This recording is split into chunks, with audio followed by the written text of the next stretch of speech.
할머니는 알고 계셨어요? 저는 고개를 저었습니다.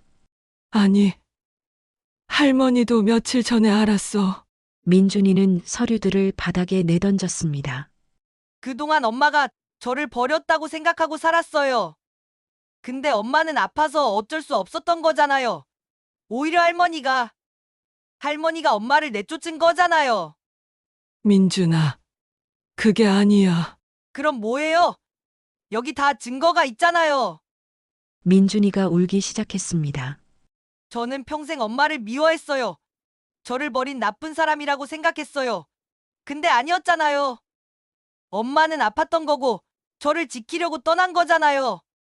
저는 민준이를 안으려 했지만 민준이는 뿌리쳤습니다. 만지지 마세요.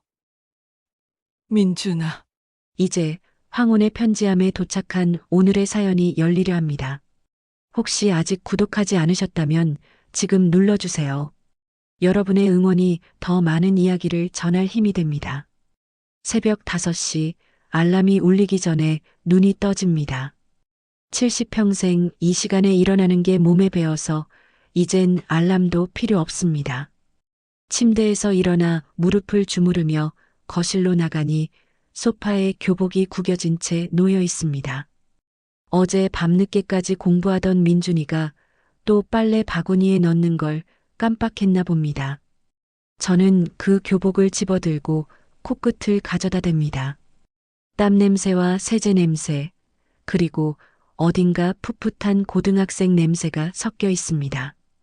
크면서 분명 냄새는 달라졌지만 어딘가 아기 때 그 보들보들하고 포근했던 냄새가 여전히 남아있는 것만 같습니다. 그 냄새를 맡으면 마음이 놓입니다. 이 아이가 제 곁에 있다는 게 실감이 나니까요. 부엌으로 들어가 쌀을 씻습니다. 물이 뿌옇게 흐르다가 점점 맑아지는 걸 보면서 문득 15년 전 그날이 떠오릅니다. 그때도 이렇게 쌀을 씻고 있었습니다. 아침을 준비하고 있는데 며느리가 갓난아기를 안고 현관문을 나서던 모습이요. 잠깐만 나갔다 올게요라던 그 말이 마지막이 될 줄은 그때 몰랐습니다. 아니, 알았어야 했는데. 머릿속을 스치는 생각을 억지로 지워내고 밥솥 뚜껑을 닫습니다. 지금 중요한 건 민준이 아침 챙기는 일입니다. 냉장고를 열어 반찬통들을 꺼냅니다. 어제 만든 시금치나물, 그저께 조린 멸치볶음, 일주일째 먹고 있는 김치. 겉보기엔 소박하지만 전부 민준이가 좋아하는 반찬들입니다. 계란 후라이를 부치는 동안 거실 쪽에서 발소리가 들립니다. 민준이가 일어나는 소리입니다. 저는 웃으며 가스불을 약하게 줄입니다. 할머니, 벌써 일어나셨어요? 민준이가 부스스한 머리로 부엌에 들어섭니다. 키가 제 어깨를 훌쩍 넘은 지 오래지만 이렇게 아침에 보면 여전히 어린아이 같습니다. 너 학교 몇 시에 가야 하는데 이제 일어나니? 오늘 1교시 자습이라 천천히 가도 돼요. 민준이는 하품을 하며 식탁에 앉습니다. 저는 따뜻한 밥과 계란 후라이, 반찬들을 민준이 앞에 차려놓습니다. 그 모습을 보는 것만으로도 마음이 든든합니다. 이렇게 밥 먹이고 학교 보내는 게 제가 할 수 있는 전부니까요. 할머니는 안 드세요? 나는 조금 이따 먹을게. 너 먼저 먹어. 민준이가 숟가락을 들고 밥을 뜨는데 문득 가방에서 종이 한 장을 꺼냅니다. 할머니, 이거 장문 숙제인데요. 주제가 우리 엄마래요. 그 말에 제 손이 멈칫합니다. 행주를 쥔 손에 힘이 들어가는 게 느껴집니다. 민준이는 제 표정을 살피듯 조심스럽게 말을 잇습니다.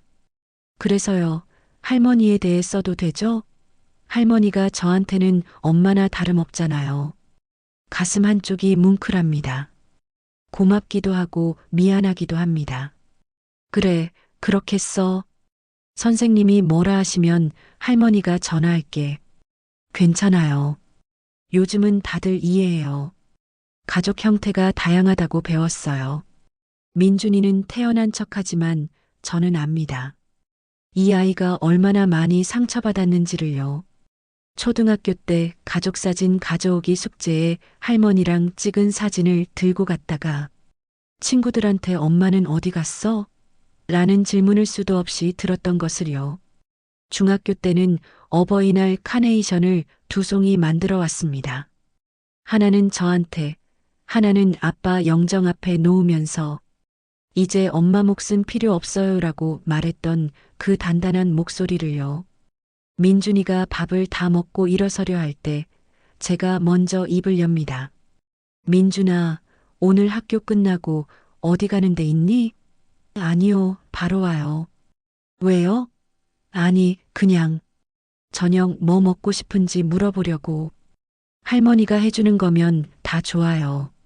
민준이는 웃으며 가방을 메고 현관으로 향합니다.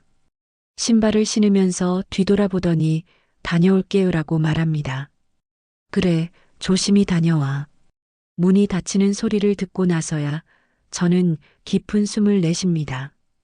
혼자 남은 집은 너무 조용합니다. 민준이 밥그릇을 설거지하면서 창밖을 바라봅니다. 15년 전 그날도 이런 아침이었습니다. 며느리 수진이는 아기를 안고 서 있었고 저는 설거지를 하고 있었습니다. 어머니, 저 좀 나갔다 올게요. 답답해서요. 애 데리고 어딜 나가.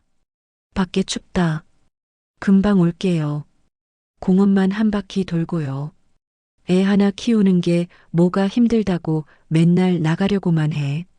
나도 너만 할 때 애새 키웠어. 수진이의 얼굴이 굳었던 게 기억납니다. 그리고 그 아이는 정말로 나갔고 다시는 돌아오지 않았습니다. 그날 저녁 6시쯤 경찰서에서 전화가 왔습니다. 동네 병원 응급실 앞에 아기가 담요에 쌓인 채 발견되었다고 아기 옷에서 저희 집 전화번호가 적힌 메모가 나왔다고 했습니다. 달려가 보니 민준이는 깨끗한 담요에 쌓여 잠들어 있었습니다. 우유병과 기저귀 그리고 작은 메모 한 장이 함께 있었습니다. 미안합니다. 제가 이 아이를 키울 자격이 없습니다. 부디 잘 키워주세요. 수진이의 글씨였습니다. 그 글씨는 떨리고 번져 있었습니다. 아마 울면서 썼던 것 같았습니다. 저는 그날 밤 민준이를 안고 집에 돌아왔습니다. 그리고 그날부터 지금까지 15년을 이 아이 하나만 보고 살아왔습니다. 정말이지 그때 제가 조금만 더 관심을 가졌더라면 며느리가 왜 그렇게 자꾸 울었는지 왜 밤마다 애를 안고도 멍하니 창밖만 바라봤는지 알아챘더라면 하지만 저는 몰랐습니다. 아니, 모른 척했던 건지도 모릅니다. 그저 요즘 젊은 엄마들은 나약하다고만 생각했으니까요. 설거지를 마치고 거실로 돌아와 소파에 앉습니다. 테이블 위에 민준이가 두고 간 장문 종이가 있습니다. 우리 엄마라는 제목이 또렷합니다. 저는 그 종이를 집어들고 한참을 바라봅니다. 민준이는 제게 엄마라고 불러본 적이 없습니다. 늘 할머니였습니다. 그게 맞다고 생각했고 그게 편하다고 생각했습니다. 하지만 가끔은 정말 가끔은 이런 생각이 듭니다. 이 아이에게 진짜 엄마가 필요한 건 아닐까? 제가 아무리 사랑으로 키워도 엄마라는 빈자리는 채워지지 않는 게 아닐까? 그날 저녁 민준이가 학교에서 돌아왔습니다. 평소보다 표정이 어둡습니다. 무슨 일 있었니? 저는 조심스럽게 묻습니다. 아니에요. 아무 일도 없어요. 민준이는 방으로 들어가려다가 멈춰섭니다. 그리고 뒤돌아보더니 작은 목소리로 말합니다. 할머니, 장문 발표했는데요. 제가 할머니에 대해 썼잖아요. 그랬더니 애들이 좀 웃더라고요. 엄마 주제에 할머니 얘기 쓰냐고. 그래서 뭐라고 했는데? 아무 말도 안 했어요. 그냥 웃었어요. 근데 기분이 좀 이상해요.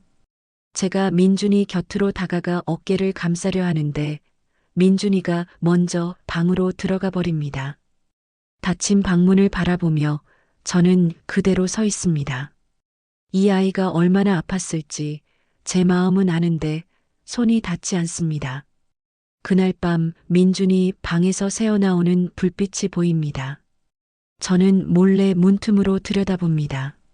민준이가 노트북 앞에 앉아 무언가를 검색하고 있습니다. 화면을 자세히 보니 엄마 찾기, 실종자 찾기, 가족 찾기 같은 검색어들이 보입니다. 제 가슴이 철렁 내려앉습니다. 저는 조용히 제 방으로 돌아와 서랍을 엽니다. 그 안에는 작은 신발 한 켤레가 들어 있습니다. 민준이가 돌이 되기 전에 신었던 빨간색 아기 신발입니다. 수진이가 마지막으로 민준이를 안고 나갈 때 신겼던 바로 그 신발입니다. 15년 동안 이걸 버리지 못하고 간직해 왔습니다. 저는 그 신발을 꺼내 들고 가슴에 꼭 안습니다. 그리고 혼잣말처럼 중얼거립니다. 수진아, 내가 어디 있는지 모르겠지만 민준이는 잘 크고 있어. 건강하고 착하게 자라고 있단다. 그러니까 제발 이 아이 앞에 나타나지 말아다오. 이제 와서 흔들지 말아다오. 하지만 제 기도는 이미 늦었습니다. 다음 날 아침 초인종이 울렸을 때 저는 그게 누구인지 알아차렸습니다. 현관문을 열자 그곳에 명품 코트를 입은 세련된 여자가 서 있었습니다. 15년 전과는 너무도 다른 모습이었지만 그 눈빛만은 그대로였습니다. 어머님, 오랜만입니다. 수진이었습니다. 며느리가 돌아온 것입니다. 하지만 그 눈빛만은 변하지 않았습니다. 불안하고 흔들리는 무언가를 간절히 원하면서도 두려워하는 그 눈빛이었습니다. 저는 한참을 그저 서 있었습니다. 너, 어떻게, 제 목소리는 갈라졌습니다. 들어가도 될까요? 잠깐만 이야기하고 싶어요. 저는 본능적으로 문을 막아섰지만 15년간 짊어진 무게가 담긴 그녀의 눈빛을 거절할 수가 없었습니다. 거실로 들어온 그녀는 15년 전과 거의 달라진 게 없는 이 집을 조심스럽게 바라봤습니다. 소파에 놓인 민준이의 교과서, 알림장, 벽에 걸린 가족 사진들. 그녀의 시선은 특히 민준이의 사진에 오래 머물렀습니다. 사진 속에 그녀는 없었습니다. 단 한 장도 말입니다. 많이 컸네요. 민준이가. 그녀의 목소리가 떨렸습니다. 저는 대답하지 않았습니다. 한참의 침묵 후 그녀가 먼저 입을 열었습니다. 어머님, 저 민준이를 데려가고 싶어요. 그 말이 떨어지는 순간 세상이 무너지는 것 같았습니다. 숨이 막혔습니다. 뭐라고? 지금 뭐라고 했니? 민준이를 데려가고 싶다고요. 이제 제가 키울 수 있을 것 같아요. 그녀는 서류 봉투를 꺼냈습니다. 저 이제 안정적인 수입도 생겼고 서울 강남에 34평 아파트도 마련했어요. 민준이 방도 따로 있고 학군도 좋아요. 저는 서류들을 바라봤습니다. 그녀는 15년간 열심히 살았던 것 같았습니다. 하지만 그것이 중요하지 않았습니다. 너 지금 무슨 말을 하는 거니? 15년 동안 어디서 뭐 하다가 이제 와서 애를 데려가겠다고?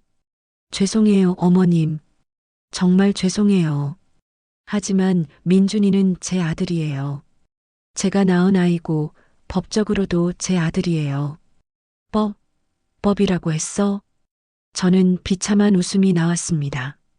15년 동안 밤마다 연락서 올 때 간호하고 첫걸음마 시킨 사람이 누군지. 아니, 초등학교 입학식 때 혼자 가서 사진 찍어주고 밤마다 악몽 꿀 때 안아준 사람이 누군지 알기나 하니? 그녀의 얼굴이 일그러졌습니다. 알아요. 제가 얼마나 못된 엄마였는지 알아요. 하지만 어머님. 하지만은 무슨 하지만이야. 저는 소리쳤습니다. 너 그날 민준이를 병원 앞에 두고 갈 때 뭐라고 썼는지 기억하니? 제가 이 아이를 키울 자격이 없습니다라고 썼잖아. 그게 15년 전이야. 근데 지금 와서 갑자기 자격이 생겼어? 그녀는 고개를 떨구며 어깨를 떨었습니다. 그때 저는 정말 아무것도 할 수 없는 상태였어요. 정신이 온전하지 않았어요. 제가 이 아이를 해칠까봐 두려워서 도망쳤어요. 저 자신으로부터도, 이 아이로부터도.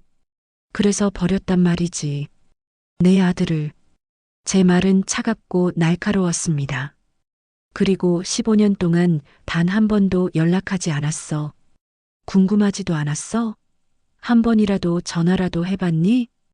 매일 궁금했어요. 그녀의 목소리가 떨렸습니다. 매일 밤 민준이 꿈을 꿨어요. 제가 나타나면 민준이한테 더 상처가 될 것 같아서 멀리서 지켜봤어요. 몰래 학교 앞에 가서 민준이가 웃는 모습도 봤고 운동회 때도 지켜봤어요. 민준이가 달리기에서 1등한 것도 봤어요. 소름이 돋았습니다. 너 지켜봤다고? 그럼 언제부터? 5년 전부터요. 제가 나아지면서 민준이가 보고 싶어서 참을 수가 없었어요. 그럼 왜 이제 와? 저는 소리쳤습니다. 5년이나 지켜봤으면서 왜 이제 와서 나타나는 거야? 준비가 필요했어요. 민준이를 받아들일 준비가요. 경제적으로도 정신적으로도. 그녀는 또 다른 서류를 꺼냈습니다. 이건 정신과 진단서예요. 5년간 꾸준히 치료받았고 이제는 문제가 없다는 소견서예요. 그리고 이건 변호사 상담 결과예요. 친권은 친모인 저한테 있고 법원에 신청하면 제가 키울 수 있대요. 저는 그 서류들을 바라봤습니다. 그녀는 정말 철저하게 준비해서 온 것입니다. 어머님, 저 정말 민준이를 사랑해요. 제 아들이에요. 사랑? 저는 비웃음이 나왔습니다. 너 사랑이 뭔지 알기나 해? 사랑은 15년 동안 한 번도 쉬지 않고 옆에서 지켜주는 거야. 밤새 간호하고 달래서 학교 보내고 같이 울어주는 거라고. 그게 사랑이야. 5년 동안 몰래 지켜보기만 한 게 사랑이니? 그녀는 눈물을 흘리면서도 닦지 않았습니다. 맞아요. 어머님 말씀이 다 맞아요. 제가 못난 엄마예요. 하지만 그래도 기회를 주세요. 이제라도 엄마 노릇하고 싶어요. 안 돼. 저는 단호하게 말했습니다. 절대 안 돼.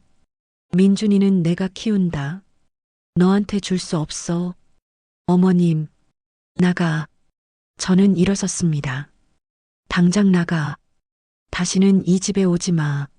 민준이 앞에도 나타나지 마.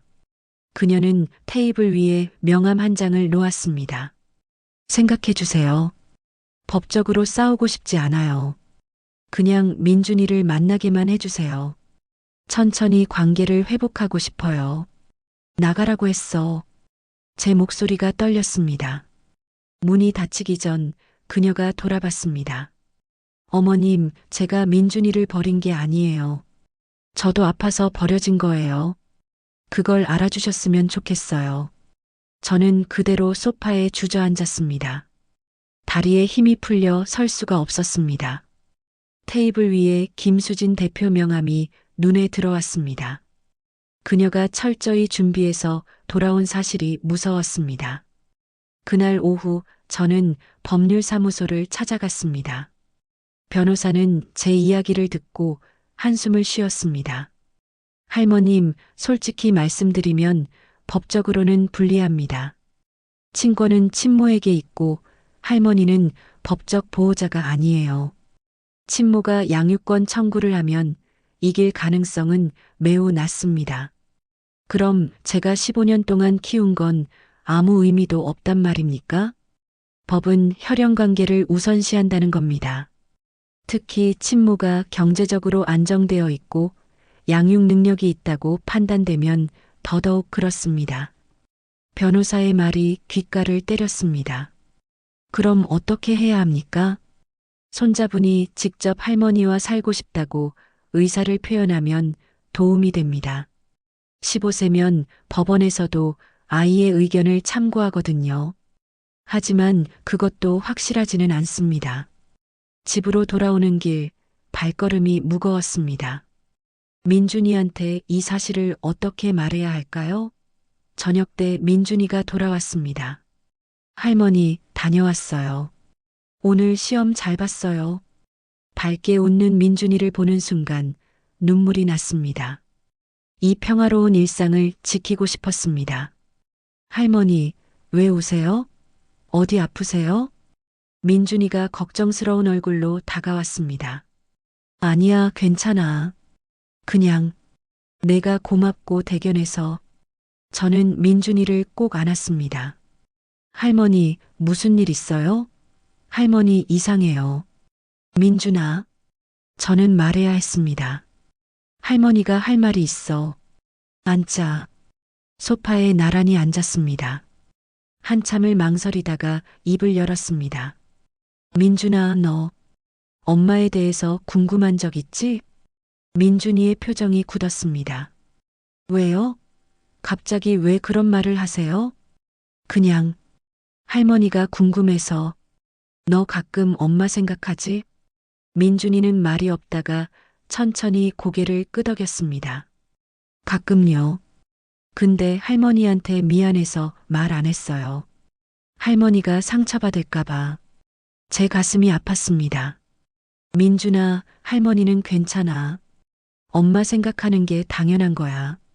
할머니도 알아. 근데 왜 갑자기 그런 말을 하세요? 민준이가 제 얼굴을 빤히 바라봤습니다. 혹시 엄마가 나타났어요? 저는 놀라서 민준이를 쳐다봤습니다. 너 어떻게? 할머니 오늘 표정이 이상했어요. 집에 오니까 뭔가 분위기도 다르고. 그리고 민준이는 테이블을 가리켰습니다. 저 명함에 있는 이름 할머니 수첩에서 본 적 있는 이름이라서요. 민준이는 명함을 집어들고 이름을 읽었습니다. 김수진. 이 사람이 제 엄마예요? 저는 대답할 수가 없었습니다. 민준이의 손이 떨렸습니다. 할머니, 대답해 주세요. 이 사람이 절 버린 그 사람이에요? 민준아, 15년 만에 나타난 거예요? 지금, 왜요? 왜 하필 지금이에요? 민준아, 진정해. 제가 민준이의 어깨를 잡으려 했지만 민준이는 뿌리쳤습니다. 진정하라고요? 지금 제 엄마가 15년 만에 나타났다는데 어떻게 진정해요? 민준이는 명함을 구겨서 던지고 방으로 뛰어들어가 문을 쾅 닫아버렸습니다. 저는 바닥에 떨어진 명함을 주워들고 민준이 방 앞에 주저앉았습니다.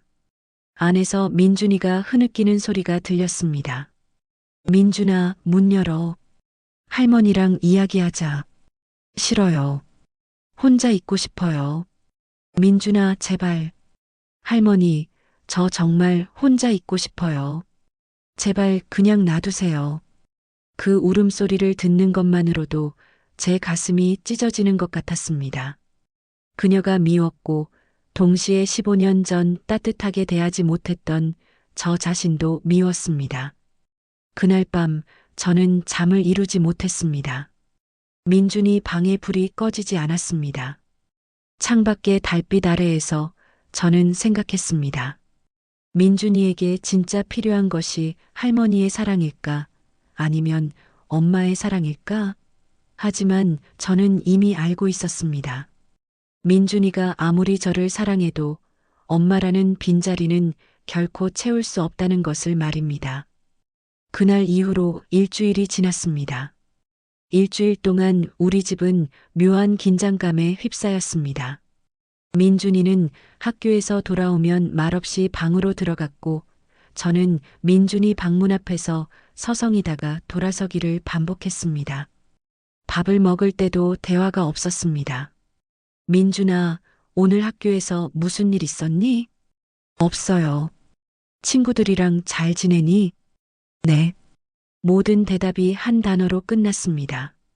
민준이의 눈은 저를 피했습니다. 어느 날 저녁 민준이가 평소보다 늦게 집에 왔는데 눈이 빨갛게 부어 있었습니다. 울었던 것 같았습니다. 왜 이렇게 늦었니? 학원 끝나고 바로 온다고 했잖아. 친구랑 잠깐 이야기했어요. 민준아, 너 울었니? 아니에요. 눈이 왜 그래? 무슨 일 있었어? 아무 일도 없다니까요. 민준이가 처음으로 저한테 소리를 질렀습니다. 그리고 방으로 뛰어들어가 문을 닫아버렸습니다. 저는 멍하니 서 있다가 문 앞에 다가가 조심스럽게 노크했습니다. 민준아, 할머니야. 문 열어줄래? 대답이 없었습니다. 민준아, 할머니가 잘못했어. 너무 다그쳤나 보다. 미안해. 한참 후에 민준이의 목소리가 들렸습니다. 할머니, 저 좀 혼자 있고 싶어요. 지금은 저는 불안했지만 민준이한테 공간을 주는 게 맞다고 생각하며 돌아섰습니다. 다음 날 아침, 저는 민준이가 좋아하는 음식으로 푸짐한 아침상을 차렸습니다. 민준아, 아침 먹자. 할머니가 내가 좋아하는 것들 다 만들었어. 민준이는 식탁에 앉았지만 밥을 거의 먹지 않았습니다. 민준아, 입맛이 없니? 어디 아파? 아니에요. 그냥 배가 안 고파요. 민준이는 가방을 메고 일어섰습니다. 어깨가 축 처진 뒷모습이 작아 보였습니다. 민준아, 할머니가 사랑한다. 그거 알지? 저도요, 할머니. 그 말은 예전처럼 따뜻하지 않고 의무적으로 느껴졌습니다. 민준이가 학교에 간 후 저는 설거지를 하면서 생각했습니다. 제가 민준이를 붙잡는 게 맞는 걸까? 진짜 엄마가 필요한 건 아닐까? 하지만 곧 고개를 저었습니다. 아니야, 15년 동안 없었어. 이제 와서 엄마 행세할 자격이 없어. 그날 오후 모르는 번호로 전화가 왔습니다. 수진이었습니다. 어머님, 저 수진이에요. 무슨 일이야? 다시는 연락하지 말라고 했잖아. 어머님, 제발 부탁이에요. 민준이 한 번만 만나게 해주세요. 밥이라도 같이 먹고 싶어요. 안 돼. 민준이는 너를 만나고 싶어 하지 않아. 제가 직접 물어볼게요. 민준이한테 전화 좀 바꿔주세요. 민준이는 학교 갔어. 설령 집에 있어도 너랑 통화 안 시킬 거야. 수진이 한숨 쉬는 소리가 들렸습니다. 어머님, 이러지 마세요. 민준이한테도 선택권이 있어요. 저를 만날지 말지 민준이가 결정하게 해주세요. 민준이는 아직 어려. 뭐가 맞는 선택인지 몰라. 내가 대신 결정해 줄 거야. 그게 민준이를 위한 거예요? 아니면 어머님을 위한 거예요? 그 말에 저는 멈칫했습니다. 어머님, 저도 압니다. 제가 15년 동안 없었던 거. 하지만 민준이한테는 진실을 알 권리가 있어요. 제가 왜 떠났는지, 왜 이제야 돌아왔는지 들을 권리가요. 너 지금 무슨 말을 하는 거니? 어머님도 궁금하지 않으세요? 제가 왜 그랬는지, 15년 전에 무슨 일이 있었는지. 저는 대답하지 못했습니다. 그 이유를 알면 수진을 미워할 수 없을 것 같아서 알고 싶지 않았습니다. 이번 주 토요일 오후 3시에 시내 카페에서 기다릴게요. 민준이만 보내주세요. 1시간만이라도요. 제발 부탁이에요. 안 된다고 했잖아. 너 때문에 지금 민준이가 얼마나 힘들어하는지 알아? 밥도 제대로 안 먹고 방에만 틀어박혀 있어. 이게 다 너 때문이야. 그래서 만나야 해요. 민준이가 혼란스러워하는 이유는 진실을 모르기 때문이에요. 제가 직접 설명할게요. 너한테 무슨 설명을 듣겠다고. 어머님, 이번 토요일 3시 카페 봄에서 기다리겠습니다. 민준이가 오든 안 오든 저는 거기 있을 거예요. 수진이 일방적으로 전화를 끊었습니다. 만약 민준이가 수진을 만나면 저한테서 멀어질까봐 두려웠습니다. 그날 저녁 저는 민준이한테 수진의 전화에 대해 말하지 않기로 했습니다. 하지만 민준이는 여전히 저를 피했습니다. 밤이 되자 민준이 방에서 불이 새어나왔습니다. 몰래 문틈으로 들여다보니 민준이가 휴대전화를 보고 있다가 서랍에서 작은 사진을 꺼내 한참 바라보며 조용히 울고 있었습니다. 제 가슴이 찢어지는 것 같았습니다. 저는 민준이가 엄마를 그리워하고 있다는 것을 인정해야 했습니다. 며칠 후 민준이 담임 선생님한테서 전화가 왔습니다. 할머님, 혹시 민준이한테 무슨 일 있나요? 요즘 수업 시간에 집중을 못해요. 친구들이랑도 어울리지 않고 혼자 있더라고요. 저는 제 걱정만 하고 민준이 마음은 제대로 헤아리지 못했다는 사실에 괴로웠습니다. 그날 저녁 민준이에게 먼저 이야기했습니다. 민준아, 잠깐만 이야기하자. 선생님한테 전화 왔어. 너 요즘 학교에서 힘들다고 하시더라. 괜찮아요, 할머니. 저 괜찮아요. 괜찮아 보이지 않는데. 할머니한테는 말도 안 하고. 민준이는 입술을 깨물었습니다. 그리고 조심스럽게 말했습니다. 할머니, 솔직히 말해도 돼요? 그래, 말해봐.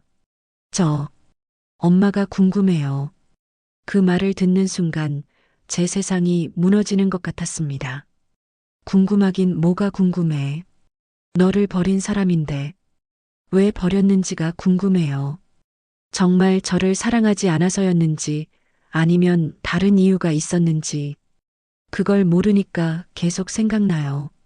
저는 대답하지 못했습니다. 할머니, 제가 엄마 생각한다고 해서 할머니를 덜 사랑하는 건 아니에요. 할머니는 제가 제일 사랑하는 사람이에요. 근데 그래도 엄마가 궁금한 건 어쩔 수 없어요. 민준이는 제 품에서 소리내어 울었습니다. 미안해요, 할머니. 정말 미안해요. 미안할 거 하나도 없어. 당연한 거야. 내 엄마니까. 저는 민준이를 안으면서 결심했습니다. 이 아이를 위해서라면 제가 양보해야 할 것 같았습니다. 민준이에게는 엄마를 만날 권리가 있었습니다. 민준아, 할머니가 말해줄게. 내 엄마가 연락 왔어. 정말요? 이번 주 토요일에 너를 만나고 싶대. 카페에서. 민준이는 한참을 고민했습니다. 할머니는 제가 만나면 안 되는 거예요? 할머니는 솔직히 내가 안 만났으면 좋겠어. 그 사람 때문에 내가 더 상처받을까봐 무서워. 하지만 그건 할머니 생각이고 너는 내가 결정해. 제가요? 그래. 너도 이제 고등학생이야. 내가 선택해. 할머니는 내 선택을 존중할게. 민준이는 마침내 말했습니다. 만나보고 싶어요. 한 번만이라도. 제 가슴이 찢어지는 것 같았지만 저는 고개를 끄덕였습니다. 알았어. 토요일에 할머니가 데려다 줄게. 고마워요, 할머니. 그리고 사랑해요. 나도 사랑해. 하지만 제 미소 뒤에는 민준이가 저한테서 완전히 멀어질지도 모른다는 두려움이 숨어 있었습니다. 저는 민준이가 행복하다면 무엇이든 할 수 있다는 것을 깨달았습니다. 설령 그게 민준이를 놓아주는 것이라 해도 말입니다. 저는 평생 이 아픔을 안고 살아가야 할지도 모른다고 생각했습니다. 토요일 오후 2시 반, 저는 민준이와 함께 버스를 탔습니다. 카페까지 가는 20분 동안 우리는 한마디도 하지 않았습니다. 민준이는 오늘 아침 샤워를 하고 깨끗한 옷을 골라 입었습니다. 평소와 달리 엄마를 만나기 위해 신경을 쓴 모습이었습니다. 버스에서 내리자 민준이가 말했습니다. 할머니, 긴장돼요. 괜찮아. 할머니가 옆에 있잖아. 할머니는 안 들어가실 거죠? 응. 할머니는 밖에서 기다릴게. 너희 둘이 이야기해. 민준이의 손이 떨렸습니다. 저는 민준이 손을 잡았습니다. 민준아, 무서우면 언제든지 나와. 할머니가 여기 있을게. 카페 앞 유리창 너머로 구석자리에 수진이 앉아 있는 모습이 보였습니다. 수진이 천천히 일어섰습니다. 민준이는 그 모습을 보고 한 걸음 뒤로 물러났습니다. 할머니, 괜찮아. 할머니가 여기 있어. 제가 민준이 등을 밀자 민준이는 깊은 숨을 들이쉬고 카페 문을 열었습니다. 민준이가 들어가자 수진이 다가왔습니다. 수진은 웃으려고 애썼지만 얼굴이 굳어 있었고 손도 떨리고 있었습니다. 두 사람 사이에 어색한 침묵이 흘렀습니다. 수진이 먼저 입모양으로 민준아라고 하는 것이 보였지만 민준이는 대답하지 않았습니다. 민준이는 천천히 수진 맞은편, 최대한 멀리 떨어진 자리에 앉았습니다. 수진이 메뉴판을 밀었지만 민준이는 고개를 저었습니다. 한참 후에 민준이가 입을 열었습니다. 입모양으로 알 수 있었습니다. 왜 이제 오셨어요? 수진의 얼굴이 일그러졌습니다. 말이 나오지 않는 것 같았습니다. 민준이가 다시 물었습니다. 15년 동안 어디 계셨어요? 수진이 울면서 뭔가 열심히 설명하는 것이 보였지만 민준이는 표정이 굳어 있었습니다. 수진은 가방에서 사진들을 꺼내 민준이 앞에 펼쳤습니다. 아마 어린 시절 민준이의 사진일 것입니다. 민준이는 사진을 집어들고 한참을 바라보다가 내려놓고 고개를 저었습니다. 그리고 일어섰습니다. 수진이 놀라 팔을 잡으려 했지만 민준이는 뿌리쳤습니다. 그 순간 제 발이 움직였습니다. 민준아. 민준이가 저를 보고 달려와 품에 안겼습니다. 어깨가 떨렸습니다. 할머니 가요. 여기서 나가요. 알았어, 가자. 저는 민준이를 안고 문 쪽으로 향했습니다. 수진이 뒤에서 불렀습니다. 민준아, 제발. 조금만 더 이야기하자. 어머님, 제발 좀 말려주세요. 저는 돌아보지 않고 민준이를 데리고 카페를 나왔습니다. 밖으로 나오자 민준이는 숨을 크게 들이마셨습니다. 괜찮니? 네, 괜찮아요. 하지만 민준이는 얼굴이 창백했고 손이 떨리고 있었습니다. 버스를 타고 집에 가는 동안 민준이는 한마디도 하지 않았습니다. 저는 무슨 말을 해야 할지 몰라 가만히 있었습니다. 집에 도착해서 민준이는 아무 말 없이 방으로 들어갔습니다. 1시간쯤 지나서 초인종이 울렸습니다. 문을 열자 40대 초반의 낯선 여자가 서 있었습니다. 실례합니다. 혹시 민준이 할머니세요? 네, 그런데 누구세요? 저는 수진이 친구 박지혜라고 합니다. 잠깐 이야기 좀 나눌 수 있을까요? 저는 경계심이 들었지만 그녀의 간절한 눈빛에 문을 열어줬습니다. 할머님, 오늘 민준이가 수진이를 만났다고 들었어요. 어떻게 됐나요? 당신이 알 필요 없어요. 수진이가 보냈죠? 네, 맞아요. 수진이가 지금 호텔방에서 울고만 있어요. 민준이한테 거절당한 게 너무 충격이었나 봐요. 당연하죠. 15년 동안 버려놓고 이제 와서 엄마 행세하려 했으니까. 할머님, 혹시 15년 전에 무슨 일이 있었는지 아세요? 알아요. 며느리가 산후 우울증이 있었다는 거. 그래서 애를 버렸다는 거. 그게 다가 아니에요. 박지혜는 가방에서 서류 봉투를 꺼냈습니다. 할머님, 제가 15년 전 이야기를 해드릴게요. 수진이는 산후 우울증뿐만 아니라 산후 정신병까지 진단받았어요. 환각과 망상 증세가 있었대요.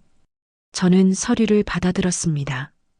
진단서, 입원 기록, 약 처방전 등이 가득했습니다. 수진이는 민준이를 해칠까봐 두려웠어요. 밤마다 악몽을 꿨대요. 자기가 민준이를 창밖으로 던지는 꿈, 목을 조르는 꿈. 너무 무서워서 민준이를 안을 수도 없었대요. 제 손이 떨렸습니다. 수진이가 이 정도였다고요? 입원하고 퇴원했을 때 할머님이 요즘 젊은 엄마들은 나약하다. 정신병원 다녀온 게 부끄럽지도 않냐고 하셨대요. 그날 밤 수진이는 결심했대요. 자기가 있으면 민준이가 위험하다고. 그래서 민준이를 안전한 곳에 두고 떠났대요. 자기가 민준이를 해치는 것보다는 엄마 없는 게 낫다고 생각했대요. 제 눈에서 눈물이 흘러내렸습니다. 그런 말을 했던 기억이 희미하게 났습니다. 할머님, 이게 다 증거예요. 수진이는 민준이를 버린 게 아니에요. 민준이를 지키려고 떠난 거예요. 박지혜는 또 다른 서류를 꺼냈습니다. 그리고 이건 지난 5년간 수진이가 민준이를 위해 보낸 돈이에요. 매달 이 집 계좌로 50만 원씩 익명으로 입금했어요. 할머님 명의로요. 알고 계셨죠? 저는 통장 내역을 봤습니다. 저는 몰랐어요. 이게 며느리가 보낸 줄은. 수진이는 멀리서라도 민준이를 돕고 싶었대요. 제 손에서 서류가 떨어졌습니다. 온몸이 떨렸습니다. 제가 며느리한테 그렇게 했단 말인가요? 며느리가 아파서 쓰러져 있을 때 나약하다고 했단 말인가요?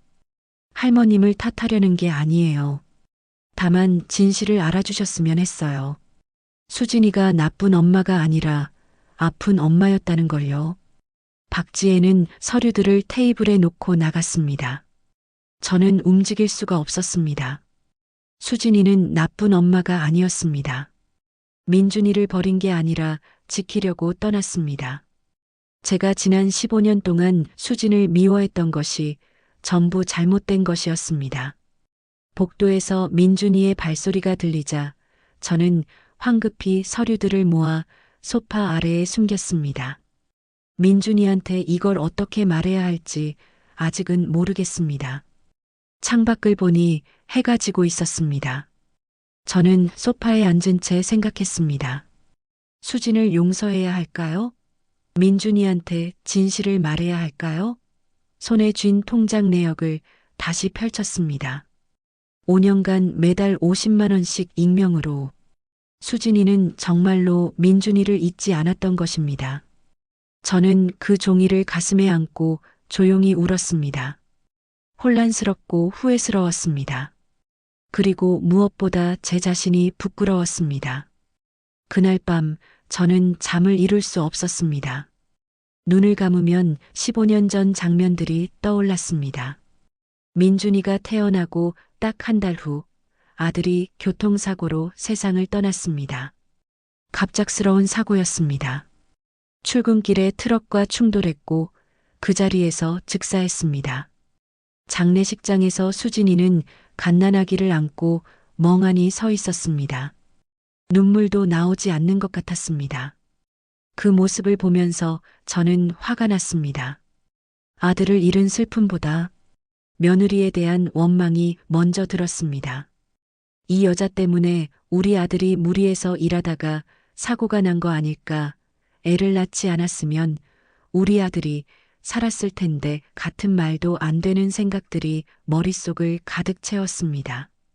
장례를 치르고 난 후 수지는 점점 이상해졌습니다. 민준이를 안고도 멍하니 창밖만 바라봤고 밤마다 흐느꼈습니다. 어느 날은 민준이가 울어도 반응하지 않았습니다. 그때 제가 뭐라고 했던가요? 정신 좀 차려. 내 남편만 죽은 줄 아니? 내 아들도 죽었어. 근데 나는 이렇게 버티고 있잖아. 애 하나 키우는 게 뭐가 힘들다고 그래. 수진의 얼굴이 굳어지던 게 기억납니다. 그 눈빛에는 절망이 가득했습니다. 하지만 저는 멈추지 않았습니다. 내가 제대로 했으면 우리 아들이 그렇게 무리하지 않았을 거야. 내가 조금만 더 강했으면. 그게 얼마나 잔인한 말이었는지 그때는 몰랐습니다. 아니, 알면서도 했는지도 모릅니다. 아들을 잃은 제 슬픔과 분노를 며느리한테 쏟아부었던 겁니다. 새벽 3시쯤 되어서야 잠깐 눈을 붙였습니다. 꿈을 꿨습니다. 수진이가 아기 민준이를 안고 제 앞에 서 있었습니다. 어머님, 저 정말 힘들어요. 남편도 없고 혼자서는 못하겠어요. 도와주세요. 하지만 꿈속에 저는 돌아서서 외면했습니다. 내 남편은 내 아들이야. 내가 내 아들을 죽인 거나 마찬가지야. 그러자 수진이 민준이를 병원 앞에 두고 사라졌습니다. 저는 꿈에서 깨어 식은땀을 흘리고 있었습니다. 다음 날 아침 민준이가 학교에 간 후 저는 소파 아래에 숨겨둔 서류들을 다시 꺼냈습니다. 한 장 한 장 천천히 읽었습니다. 정신과 진단서에는 산후 정신병, 환각 증세, 자해 위험이라고 적혀 있었습니다. 입원 기록에는 보호자 시어머니의 요청으로 강제 입원이라고 되어 있었습니다. 제가 며느리를 정신병원에 보낸 것입니다. 그것도 강제로요. 당시엔 며느리를 위한 일이라고 생각했습니다. 동네에 소문나기 전에 빨리 치료받아야 한다고 생각했습니다. 하지만 지금 생각해보면 그건 며느리를 위한 게 아니었습니다. 제 체면을 위한 거였습니다. 정신병자 며느리를 둔 시어머니라는 소문이 나는 게 싫었던 겁니다. 통장 내역을 다시 봤습니다. 5년 전부터 매달 50만 원, 총 3천만 원이 넘는 돈입니다. 익명으로 보낸 그 돈으로 저는 민준이 학원비를 냈고 옷을 사줬고 책을 사줬습니다. 그게 전부 수진이 돈이었습니다. 저는 서류를 가슴에 안고 한참을 앉아 있었습니다. 이 사실을 민준이한테 말해야 할까요? 하지만 말하면 민준이는 어떻게 될까요? 15년 동안 엄마를 미워하며 살았는데 그게 전부 오해였다는 걸 알게 되면요. 그 충격을 이 아이가 감당할 수 있을까요? 며칠이 지났습니다. 저는 평소처럼 민준이 밥을 차려주고 빨래를 하고 청소를 했습니다. 하지만 마음은 무거웠습니다. 민준이와 얼굴을 마주할 때마다 죄책감이 밀려왔습니다. 민준이는 여전히 방에만 있었습니다. 카페에서 수진을 만난 이후로 더 말이 없어졌습니다. 학교에서 돌아오면 다녀왔습니다라고만 하고 방으로 들어갔습니다. 저도 뭐라고 말을 걸 수가 없었습니다. 어느 날 저녁 민준이가 저녁을 먹다가 갑자기 물었습니다. 할머니, 엄마가 저를 버렸을 때 어떤 상황이었어요? 저는 숟가락을 놓을 뻔했습니다. 왜 갑자기 그런 걸 물어? 그냥요. 궁금해서요. 엄마가 정말 그냥 저를 버리고 간 건지 아니면 어쩔 수 없는 상황이었는지 제 입술이 떨렸습니다. 진실을 말해야 할까요? 아니면 계속 숨겨야 할까요? 민준아, 엄마는 뭐였어요? 저는 한참을 망설이다가 결국 고개를 저었습니다. 할머니도 정확히는 잘 모르겠구나. 그냥 힘들었나 보다. 민준이는 더 이상 묻지 않았습니다. 하지만 그 눈빛이 제 가슴을 찔렀습니다. 이 아이도 진실을 알고 싶어 하는 게 분명했습니다. 그날 밤 저는 다시 서류들을 꺼냈습니다. 이번엔 진짜 결심을 해야 했습니다. 민준이한테 진실을 말할 것인가, 말 것인가. 만약 말한다면 저는 어떻게 될까요? 민준이는 제가 수진을 내몬 사실을 알게 될 겁니다. 그럼 저를 미워할까요? 아니면 용서해 줄까요? 하지만 말하지 않으면요? 민준이는 평생 엄마를 오해하며 살게 됩니다. 그것도 제 잘못 때문에요. 저는 결심했습니다. 민준이한테 진실을 말하기로요. 설령 그게 제게 불리하더라도 민준이는 진실을 알 권리가 있었습니다. 다음 날 토요일 아침 민준이가 늦잠을 자고 일어났습니다. 저는 민준이가 좋아하는 김치찌개를 끓여놓고 기다렸습니다. 민준아, 밥 먹자. 네. 식사를 하는 동안 저는 민준이를 계속 쳐다봤습니다. 이 아이가 진실을 듣고 나면 저를 어떻게 볼까요? 할머니, 왜 자꾸 쳐다보세요? 민준아, 할머니가 할 말이 있어. 민준이가 숟가락을 내려놓았습니다. 뭔데요? 밥 다 먹고 거실에서 이야기하자. 식사를 마치고 우리는 거실 소파에 앉았습니다. 저는 서랍에서 서류 봉투를 꺼냈습니다. 민준이는 그 봉투를 보고 표정이 굳었습니다. 이게 뭐예요? 내 엄마에 관한 거야. 15년 전 진실이. 민준이는 봉투를 받아들었습니다. 손이 떨리고 있었습니다. 열어봐. 민준이가 봉투를 열었습니다. 서류들이 쏟아져 나왔습니다. 민준이는 한 장씩 집어들어 읽기 시작했습니다. 정신과 진단서를 볼 때 민준이의 눈이 커졌습니다. 입원 기록을 볼 때는 입술을 깨물었습니다. 통장 내역을 볼 때는 손이 떨렸습니다. 그리고 마지막 서류, 아버지의 사망 진단서를 봤을 때 민준이는 완전히 얼어붙었습니다. 이게 진짜예요? 응, 진짜야. 아빠가 제가 태어나고 한 달 만에 돌아가셨다고요? 그래. 민준이의 목소리가 떨렸습니다. 그럼 엄마는 저를 낳고 한 달 만에 남편을 잃었다는 거예요? 응. 그때 엄마가 산후 정신병에 걸렸고요. 그래. 민준이는 서류를 다시 내려놓았습니다. 그리고 저를 똑바로 쳐다봤습니다. 그 눈빛에는 믿을 수 없다는 표정이 가득했습니다. 그래서 할머니가 강제로 입원시켰다고요? 그 질문에 저는 대답할 수가 없었습니다. 민준이는 서류를 다시 집어들었습니다.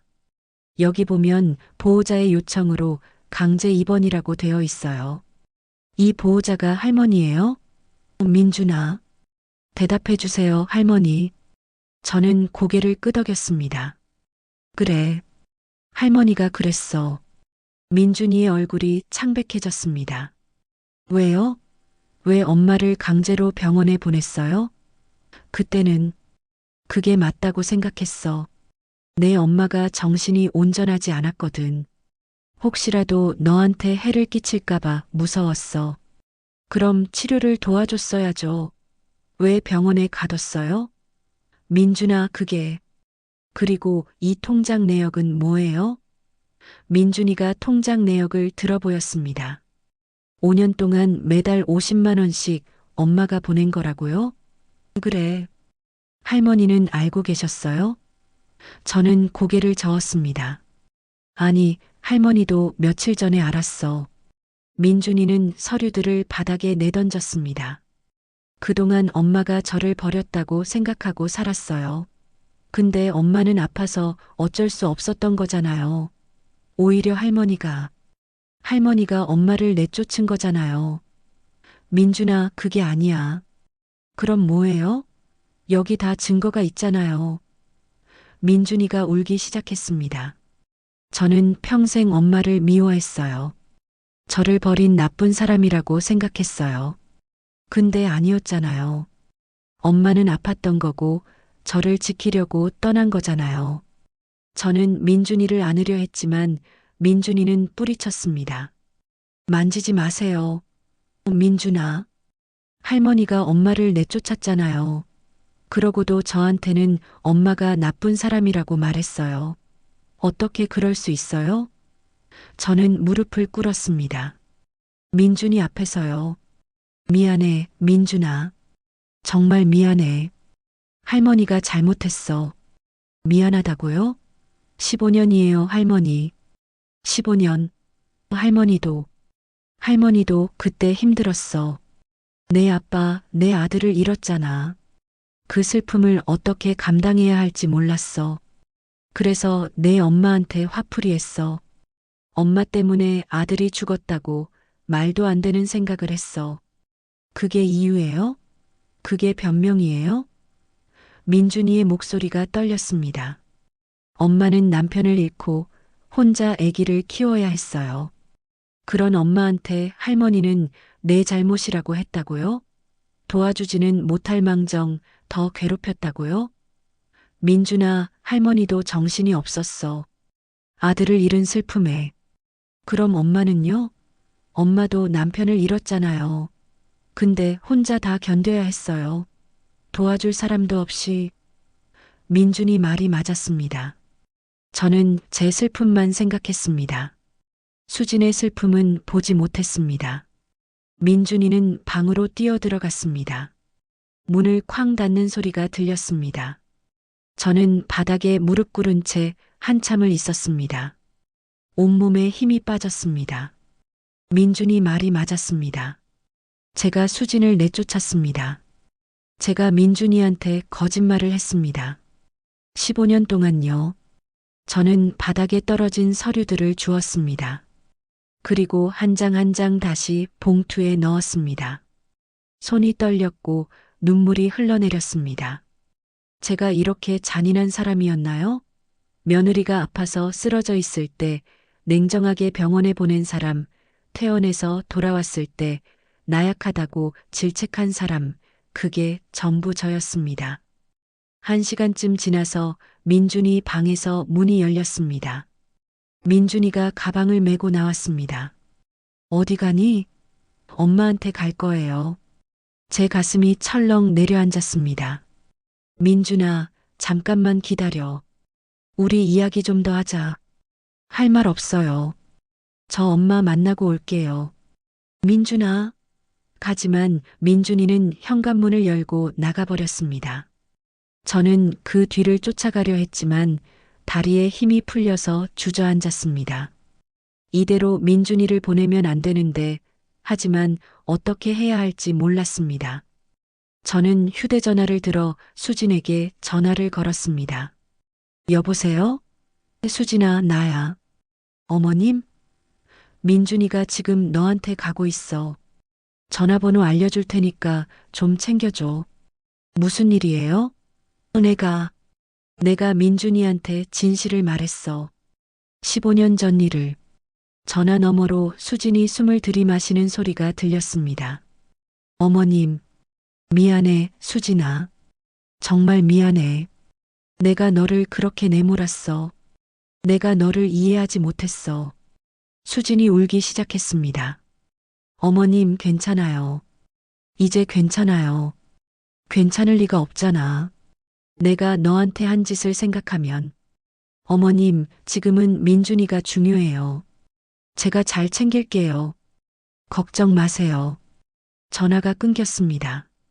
저는 휴대전화를 내려놓고 창밖을 바라봤습니다. 민준이가 저 멀리 버스 정류장으로 걸어가는 모습이 보였습니다. 작은 등이 점점 멀어졌습니다. 저는 그 모습을 보면서 생각했습니다. 제가 이 아이를 잃는 건 아닐까? 15년을 함께 산 이 아이가 이제 저를 떠나는 건 아닐까? 그 생각만으로도 가슴이 찢어지는 것 같았습니다. 저녁이 되었습니다. 민준이는 돌아오지 않았습니다. 저는 민준이 방에 들어가 봤습니다. 책상 위에 교과서들이 정리되어 있었고 침대에는 이불이 개져 있었습니다. 벽에는 민준이가 어릴 때부터 찍은 사진들이 붙어 있었습니다. 돌사진, 유치원 입학사진, 초등학교 운동회 사진, 중학교 졸업사진, 모든 사진에 제가 함께 있었습니다. 민준이를 안고 있거나, 민준이 손을 잡고 있거나, 민준이 옆에서 웃고 있었습니다. 하지만 단 한 장도 수지는 없었습니다. 저는 책상 서랍을 열었습니다. 그 안에 작은 사진 한 장이 있었습니다. 아기였을 때 수진이 민준이를 안고 찍은 사진이었습니다. 민준이가 어디서 구했는지는 모르겠지만 이 사진을 몰래 간직하고 있었던 것입니다. 사진 속 수진은 웃고 있었습니다. 아기 민준이를 내려다보며 행복하게 웃고 있었습니다. 그 얼굴에는 사랑이 가득했습니다. 저는 그 사진을 보면서 깨달았습니다. 수진은 처음부터 민준이를 사랑했습니다. 다만 병 때문에 표현하지 못했을 뿐이었습니다. 그리고 저는 그걸 몰라봤습니다. 아니, 알려고 하지 않았습니다. 밤 9시쯤 되어서 민준이한테서 문자가 왔습니다. 할머니, 저 오늘 엄마 집에서 자고 갈게요. 걱정 마세요. 짧은 문자였지만 저는 한참을 그 문자를 바라봤습니다. 걱정 마세요라는 말이 오히려 더 걱정되었습니다. 민준이가 저를 위로하려고 한 말 같았으니까요. 저는 답장을 했습니다. 그래, 알았어. 조심히 있어. 할머니는 괜찮으니까 너는 엄마랑 천천히 이야기 나눠. 문자를 보내고 나서 저는 소파에 앉았습니다. 텅 빈 집이 너무 조용했습니다. 15년 동안 늘 민준이와 함께였는데 이렇게 혼자 있으니 모든 게 낯설었습니다. 부엌에는 민준이 밥그릇이 놓여 있었고 거실에는 민준이 신발이 있었고 화장실에는 민준이 칫솔이 있었습니다. 하지만 민준이는 없었습니다. 저는 서랍에서 민준이의 첫 신발을 꺼냈습니다. 빨간색 아기 신발. 15년 동안 간직해온 그 신발. 이제는 이 신발을 놓아줘야 할 때인 것 같았습니다. 민준이를 놓아줘야 할 때인 것 같았습니다. 하지만 놓아주고 싶지 않았습니다. 이 아이가 제 전부였는데 이 아이 없이 어떻게 살아야 할지 모르겠습니다. 저는 그 신발을 가슴에 안고 울었습니다. 조용히 오래도록 울었습니다. 15년간 쌓아온 모든 것이 무너지는 것 같았습니다. 민준이가 수진의 집에 도착한 건 오후 4시쯤이었습니다. 강남의 고층 아파트였습니다. 민준이는 현관 앞에서 한참을 망설였습니다. 초인종을 누르려다가 손을 내렸고 다시 올렸다가 내렸습니다. 그렇게 몇 번을 반복하다가 마침내 초인종을 눌렀습니다. 문이 열렸습니다. 수진이 서 있었습니다. 집에서 편한 옷을 입고 있었지만 얼굴은 여전히 긴장되어 있었습니다. 민준아, 왔구나. 들어와. 민준이는 아무 말 없이 신발을 벗고 들어갔습니다. 넓은 거실, 깨끗한 주방, 큰 창문으로 보이는 한강뷰. 할머니 집과는 너무 달랐습니다. 할머니 집은 좁고 낡았지만 따뜻했습니다. 이곳은 넓고 깨끗했지만 차가웠습니다. 소파에 앉으니 수진이 물을 가져다 줬습니다. 목마르지? 물 마셔. 민준이는 물을 받아들었지만 마시지 않았습니다. 그냥 손에 쥐고 있었습니다. 수진이 민준이 맞은편에 앉았습니다. 두 사람 사이에 긴 침묵이 흘렀습니다. 처음으로 엄마와 단둘이 있는 공간이었습니다. 15년 만에요. 수진이 먼저 입을 열었습니다. 할머니한테 들었어. 모든 걸 알았다고. 민준이는 고개를 끄덕였습니다. 왜 말 안 하셨어요? 수진이 놀란 표정을 지었습니다. 뭘? 엄마가 많이 힘들고 아프셨다는 거 왜 저한테 말 안 하셨어요? 그게 수진의 목소리가 떨렸습니다. 어떻게 말해? 15년 만에 나타나서 나 아파서 너를 버렸어라고 말할 수 있겠어? 그래도 말했어야죠. 제가 15년 동안 엄마를 어떻게 생각하고 살았는지 아세요? 민준이의 목소리가 커졌습니다. 저를 사랑하지 않아서 버렸다고 생각했어요. 제가 뭔가 잘못해서 엄마가 떠났다고 생각했어요. 어렸을 때는 제가 착하지 않아서 그런 줄 알았어요. 크면서는 제가 엄마를 닮지 않아서 그런 줄 알았어요. 매일 밤 생각했어요. 엄마는 왜 저를 버렸을까? 제가 뭘 잘못했을까? 수진의 눈에서 눈물이 흘러내렸습니다. 미안해. 정말 미안해. 미안하다는 말로 되는 게 아니에요. 민준이가 소리쳤습니다. 15년이에요. 15년 동안 저는 엄마 없이 살았어요. 어버이날 때 친구들은 엄마한테 카네이션 달아주는데 저는 할머니한테만 달아줬어요. 학부모 상담 때 친구들은 엄마가 오는데 저는 할머니가 오셨어요. 초등학교 때 엄마라는 주제로 그림 그리기 숙제가 있었는데 저는 할머니를 그렸어요. 선생님이 엄마를 그려야지라고 하셨는데 저는 할머니가 제 엄마예요라고 말했어요. 친구들이 다 웃었어요. 수지는 두 손으로 얼굴을 가렸습니다. 어깨가 떨렸습니다. 정말 미안해. 내가 너무 잘못했어. 하지만 민준아, 엄마도 힘들었어. 너를 낳고 한 달 만에 내 아빠가 죽었어. 교통사고로. 갑자기 아침에 다녀오겠습니다라고 하고 나간 사람이 저녁에는 영안실에 있었어. 장례식장에서 너를 안고 서 있는데 아무 생각도 안 났어. 이게 꿈인지 현실인지도 몰랐어.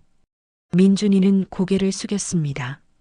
장례를 치르고 집에 돌아왔는데 할머니가 말했어. 내 남편은 내 아들이야.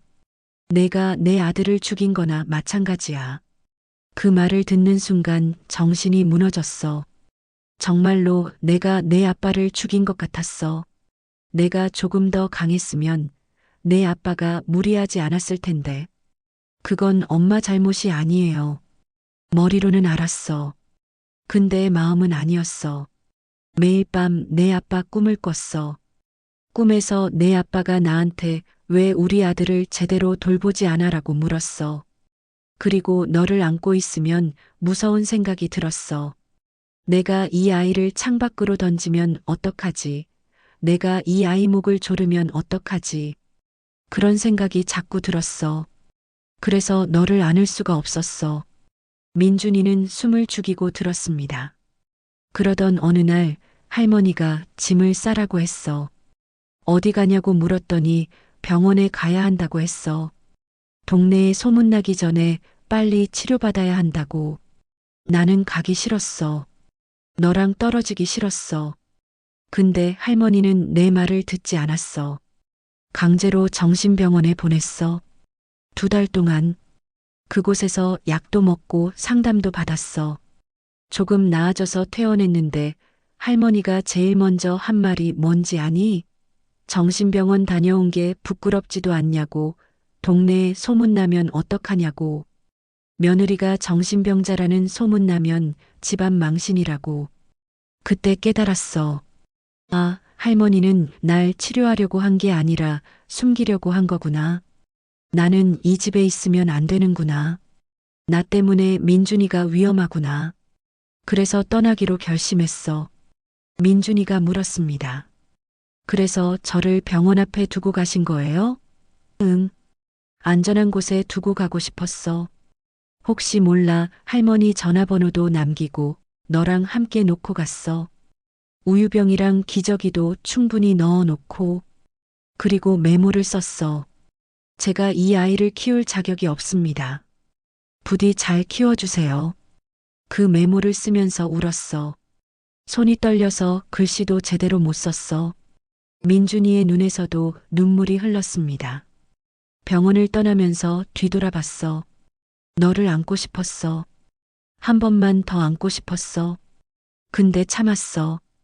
돌아가면 안 될 것 같았어. 그래서 그냥 걸었어. 계속 걸었어. 어디로 가는지도 모르고 그냥 걸었어. 수진이 일어나서 방으로 들어갔습니다.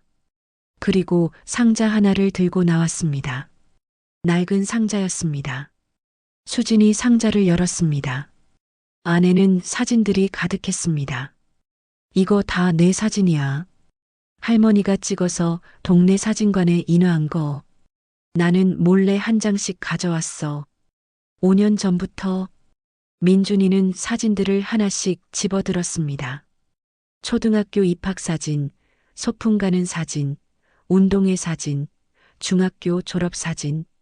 모든 사진마다 뒷면에 날짜가 적혀 있었습니다. 이 사진들을 보면서 매일 밤 너를 생각했어. 민준이는 잘 크고 있구나. 민준이는 건강하구나. 민준이는 웃고 있구나. 그렇게 생각하면서 견뎠어. 그럼 왜 안 오셨어요? 사진까지 가져갈 정도면 보고 싶었잖아요. 왜 안 오셨어요? 무서웠어. 너한테 거절당할까봐. 할머니한테 쫓겨날까봐. 그리고 무엇보다 내가 또 무너질까봐. 5년 동안 치료받고 상담받고 약 먹으면서 겨우 일상생활을 할 수 있게 됐어. 근데 너를 만나면 다시 무너질 것 같았어.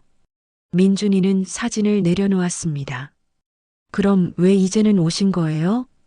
더 이상 참을 수가 없었어. 사진으로만 보는 게 한계였어. 목소리라도 듣고 싶었어. 얼굴이라도 보고 싶었어. 그래서 용기를 냈어. 거절당해도 좋으니까 한 번만이라도 만나고 싶었어. 수진이 민준이의 손을 잡으려 했습니다. 하지만 민준이는 손을 뺐습니다. 저는 아직 모르겠어요. 뭐가 엄마를 용서해야 하는지, 받아들여야 하는지, 머리로는 이해가 돼요. 엄마가 아파서 어쩔 수 없었다는 거. 근데 마음은 아직이에요. 15년 동안 쌓인 게 너무 많아서요. 수진이 고개를 끄덕였습니다. 그래도 괜찮아. 천천히 생각해. 엄마는 기다릴게. 근데 할머니는 어떻게 해요? 민준이가 물었습니다. 할머니도 잘못하셨지만 그래도 저를 15년 동안 키워주셨어요. 저한테는 할머니가 엄마였어요. 근데 이제 엄마가 나타나면 할머니는 어떻게 되는 거예요? 민준아, 엄마는 할머니한테서 너를 빼앗으려는 게 아니야. 다만 너의 삶에 조금이라도 함께하고 싶은 거야. 그게 가능해요? 할머니랑 엄마가 같이요? 모르겠어. 솔직히 모르겠어. 근데 해봐야지. 안 해보고 포기할 수는 없잖아. 민준이는 한참을 생각했습니다. 그리고 조심스럽게 물었습니다. 엄마, 아빠는 어떤 사람이었어요? 수진의 얼굴이 환해졌습니다. 내 아빠? 정말 좋은 사람이었어. 웃는 얼굴이 너랑 똑같았어. 너 웃을 때 아빠 생각나. 수진이 일어나서 서랍을 열었습니다. 그리고 사진첩을 꺼냈습니다. 이거 봐. 내 아빠랑 엄마 결혼 사진.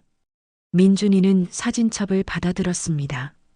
젊은 아빠와 엄마가 웃고 있었습니다. 행복해 보였습니다.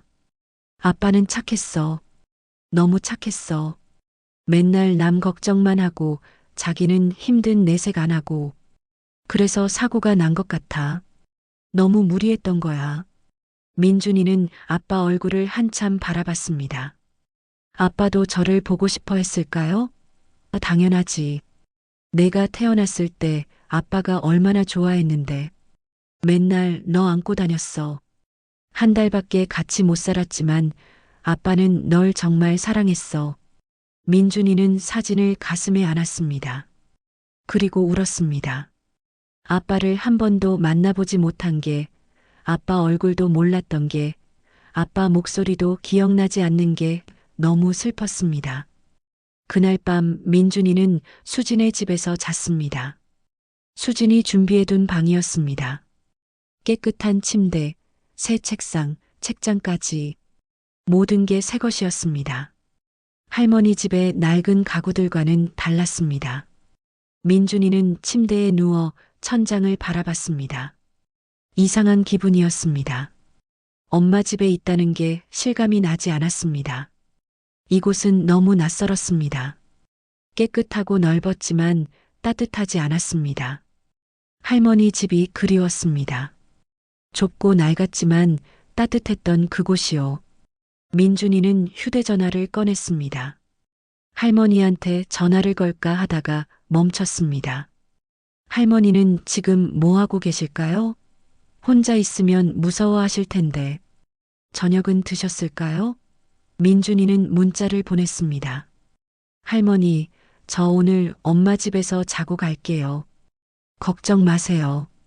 한참 후에 답장이 왔습니다. 그래, 천천히 있어. 할머니는 괜찮으니까. 짧은 문자였지만 민준이는 할머니가 울고 있을 것 같았습니다. 한편 할머니는 민준이 방에 앉아 있었습니다. 민준이가 쓰던 책상, 민준이가 자던 침대, 민준이가 입던 옷들. 모든 게 그대로 있었지만 민준이는 없었습니다. 저는 민준이 침대에 누웠습니다. 민준이 냄새가 났습니다. 이 냄새를 15년 동안 맡아왔는데 이제 못 맡게 되는 건 아닐까요? 저는 이불을 뒤집어 쓰고 울었습니다. 소리내어 울었습니다. 아무도 들을 사람이 없었으니까요. 정말이지, 제가 왜 이렇게 잘못된 선택만 했을까요? 수진이를 따뜻하게 대했더라면, 아들을 잃은 슬픔을 며느리한테 화풀이하지 않았더라면 이렇게 되지 않았을 텐데요. 저는 제 방으로 돌아와 서랍을 열었습니다. 민준이의 첫 신발이 있었습니다. 빨간색 아기 신발. 이제는 정말로 이 신발을 놓아줘야 할 때인 것 같았습니다. 민준이를 놓아줘야 할 때인 것 같았습니다. 하지만 놓아주면 저는 혼자가 됩니다. 15년 동안 민준이 하나만 보고 살았는데 이 아이 없이 어떻게 살아야 할지 모르겠습니다. 저는 신발을 꺼내 들었습니다. 작고 빨간 신발. 수진이가 마지막으로 민준이한테 신겼던 그 신발. 이 신발에는 15년의 무게가 담겨 있었습니다. 민준이를 키운 15년, 수진을 미워한 15년, 죄책감을 안고 산 15년. 저는 그 신발을 가슴에 안고 창밖을 바라봤습니다. 밤하늘에 별이 떠 있었습니다. 예전에 민준이가 어렸을 때 같이 별을 보며 소원을 빌곤 했습니다. 민준이는 할머니랑 오래오래 살고 싶어요라고 말했습니다. 그 말을 들으면 행복했습니다. 하지만 이제 민준이는 그런 말을 하지 않을 것 같았습니다. 저는 별을 보며 빌었습니다. 민준이가 행복했으면 좋겠다고. 설령 그게 저와 함께하지 않는 것이라 해도요.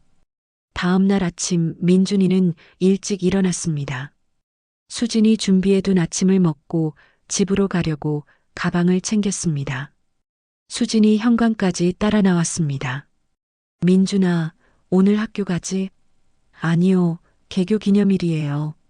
그럼 할머니 집에 가는 거야? 네. 수진은 망설이다가 조심스럽게 물었습니다. 엄마도 같이 가도 될까? 민준이는 놀란 표정을 지었습니다. 할머니 집에요? 응. 할머니한테 직접 말씀드려야 할 것 같아. 그동안 미안했다고, 그리고 고맙다고. 민준이는 한참을 생각했습니다. 할머니와 엄마가 만나면 어떻게 될까요? 또 싸우는 건 아닐까요? 하지만 민준이도 알고 있었습니다. 이 문제는 언젠가는 마주해야 한다는 것을요. 알겠어요. 같이 가요. 두 사람은 아파트 지하 주차장으로 내려갔습니다. 수진의 차는 깨끗한 외제차였습니다. 할머니가 타던 오래된 경차와는 너무 달랐습니다. 민준이는 조수석에 앉았습니다. 수진이 시동을 걸고 출발했습니다. 차 안에서 수진은 계속 핸들을 꽉 쥐고 있었습니다. 긴장하고 있는 게 보였습니다. 민준이가 물었습니다. 무서우세요? 응. 할머니 만나는 게 무서워. 15년 전에 내가 저지른 일들, 할머니한테 상처 준 것들이 생각나서 엄마도 상처받으셨잖아요. 그래도 할머니는 민준이를 15년 동안 키워주셨어. 그게 얼마나 힘든 일인지 엄마는 알아.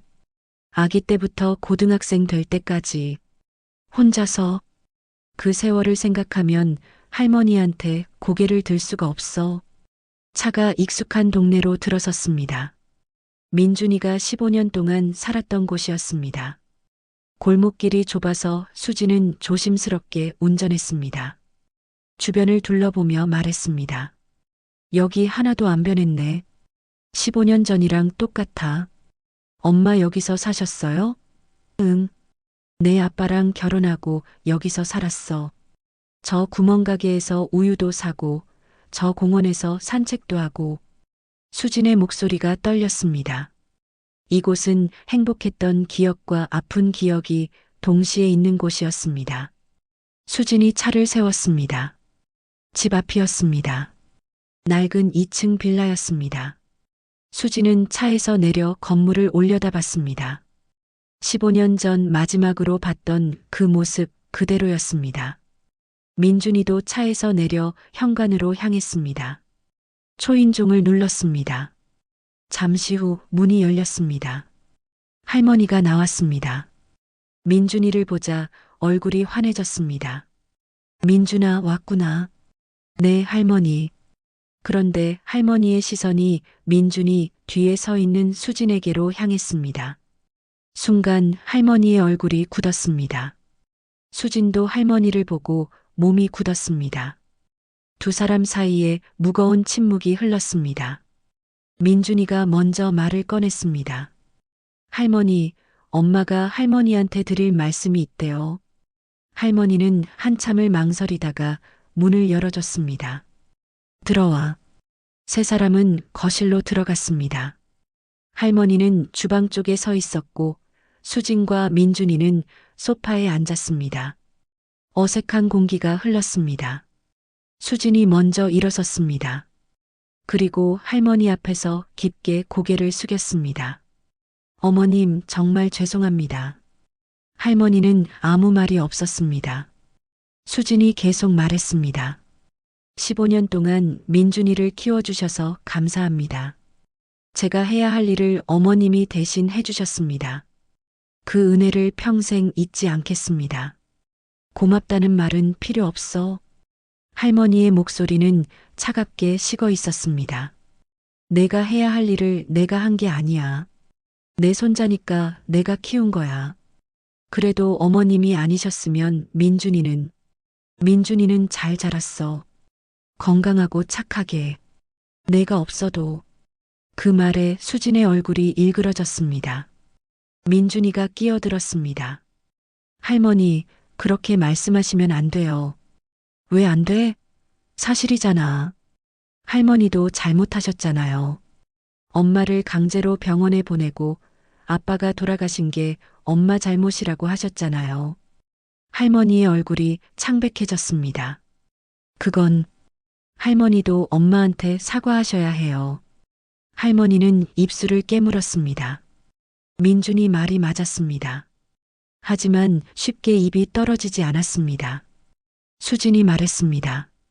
민준아, 괜찮아. 할머니가 나한테 사과하실 필요 없어. 왜요? 할머니가 잘못하신 거 맞잖아요. 할머니도 힘드셨어. 아들을 잃으셨잖아. 그 슬픔이 얼마나 큰지 나도 이제 알아. 남편을 잃었을 때 나도 미쳐버릴 것 같았거든. 하물며 자식을 잃은 마음은 얼마나 아플까. 할머니가 수진을 쳐다봤습니다. 수진이 계속 말했습니다. 15년 동안 많이 생각했어요. 왜 어머님이 저한테 그렇게 하셨는지. 처음엔 이해할 수가 없었어요. 근데 시간이 지나면서 알았어요. 어머님도 아파서 그러셨다는 걸요. 아들을 잃은 슬픔을 어떻게 표현해야 할지 몰라서 저한테 화를 내신 거죠. 수진아. 할머니의 목소리가 떨렸습니다. 어머님, 저는 어머님을 원망하지 않아요. 그때 어머님도 정신이 없으셨을 거예요. 저도 남편을 잃고 정신이 없었던 것처럼요. 우리 둘 다 너무 아파서 서로를 돌볼 여유가 없었던 거예요. 수진이 할머니에게 다가갔습니다. 그러니까 이제 그만 괴로워하세요. 그동안 충분히 고생하셨어요. 민준이를 혼자 키우시느라 얼마나 힘드셨어요. 밤마다 열날 때 간호하시고 학교 행사마다 가시고 아플 때 병원 데려가시고 그 모든 걸 혼자 하셨잖아요. 할머니의 눈에서 눈물이 흘러내렸습니다. 미안해. 정말 미안해. 할머니가 무릎을 꿇었습니다. 수진 앞에서요. 내가 너를 그렇게 내몰았어. 아들을 잃은 슬픔을 너한테 쏟아부었어. 내가 아플 때 따뜻하게 안아줬어야 했는데 차갑게 밀어냈어. 정말 미안해. 수진도 무릎을 꿇었습니다. 할머니 앞에서요. 저도 죄송해요. 민준이를 두고 떠나서 죄송해요. 어머님 혼자 모든 걸 감당하게 해서 죄송해요. 그동안 어머님이 얼마나 힘드셨을지 이제야 알 것 같아요. 두 여자는 서로를 바라봤습니다. 15년간 쌓인 오해와 원망이 눈물과 함께 흘러내렸습니다. 민준이는 그 모습을 보며 눈물을 흘렸습니다. 할머니가 일어나서 방으로 들어갔습니다. 그리고 서랍에서 뭔가를 꺼내왔습니다. 빨간색 아기 신발이었습니다. 이거 민준이가 아기 때 신었던 거야. 수진이 그 신발을 보고 손으로 입을 막았습니다. 이거 제가 마지막에 신겨준 거예요. 알아. 그동안 버리지 못하고 간직했어. 이 신발을 버리면 너도 정말로 사라질 것 같아서. 할머니가 신발을 수진에게 건넸습니다. 이제 너한테 돌려줄게. 내가 가져야 할 것 같아. 수지는 신발을 받아들었습니다. 그리고 그 신발을 가슴에 안았습니다. 아기 민준이를 병원 앞에 두고 떠날 때 신겨줬던 바로 그 신발이었습니다. 어머님, 이거 제가 가져가도 돼요? 그래. 가져가. 수진이 울기 시작했습니다. 고마워요, 어머님. 정말 고마워요. 할머니도 울었습니다. 두 사람은 서로를 껴안았습니다. 15년 만에 처음으로요. 그 품 안에서 두 사람은 한참을 울었습니다. 민준이는 그 모습을 보면서 깨달았습니다. 이 두 사람 모두 제대로 울지 못했던 것 같았습니다. 할머니는 아들을 잃은 슬픔을, 엄마는 남편을 잃고 아들과 헤어진 슬픔을 제대로 표현하지 못하고 속으로만 사귀었던 것 같았습니다. 한참 후에 두 사람이 떨어졌습니다. 할머니가 눈물을 닦으며 말했습니다. 수진아, 내가 너한테 물어볼 게 있어. 네, 어머님. 너 정말로 민준이를 데려가고 싶은 거니? 그 질문에 수진이 민준이를 바라봤습니다. 민준이도 긴장한 표정으로 엄마를 바라봤습니다. 수진이 천천히 대답했습니다. 솔직히 말하면 그래요. 민준이랑 같이 살고 싶어요. 15년 동안 못해준 걸 해주고 싶어요. 근데 수진이 말을 멈췄습니다. 근데 민준이한테는 할머니가 필요해요. 저보다 더요. 15년 동안 할머니가 민준이 엄마였어요. 그걸 제가 어떻게 무시할 수 있겠어요? 할머니가 물었습니다. 그럼 어떻게 하고 싶은 거야? 어머님, 제가 제안이 하나 있어요. 뭔데? 민준이는 계속 여기서 어머님이랑 사는 거예요. 저는 자주 놀러 올게요. 주말마다 아니면 일주일에 한 번이라도. 그리고 방학 때는 제 집에서 지내고 천천히 관계를 만들어가고 싶어요.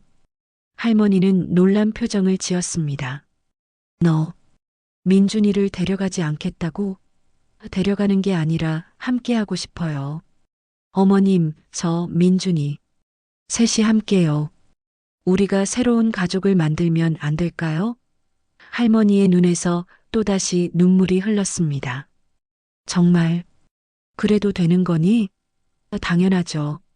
민준이한테는 할머니가 필요해요. 저도 그걸 인정해요. 15년을 함께 산 사람을 어떻게 떼어놓을 수 있겠어요. 그러니까 함께 하는 거예요. 민준이가 끼어들었습니다. 저도 그게 좋아요. 두 사람이 민준이를 쳐다봤습니다. 저는 할머니랑도 같이 살고 싶고 엄마도 보고 싶어요. 둘 중에 하나를 선택하는 건 너무 힘들어요. 그러니까 엄마 말대로 셋이 함께하면 좋겠어요. 할머니가 민준이를 꼭 안았습니다. 고마워, 민준아. 할머니 버리지 않아줘서. 할머니를 어떻게 버려요? 할머니는 저한테 엄마예요. 진짜 엄마가 나타났다고 해서 할머니가 엄마가 아닌 건 아니에요. 민준이가 수진도 안았습니다. 엄마도 저한테 엄마예요.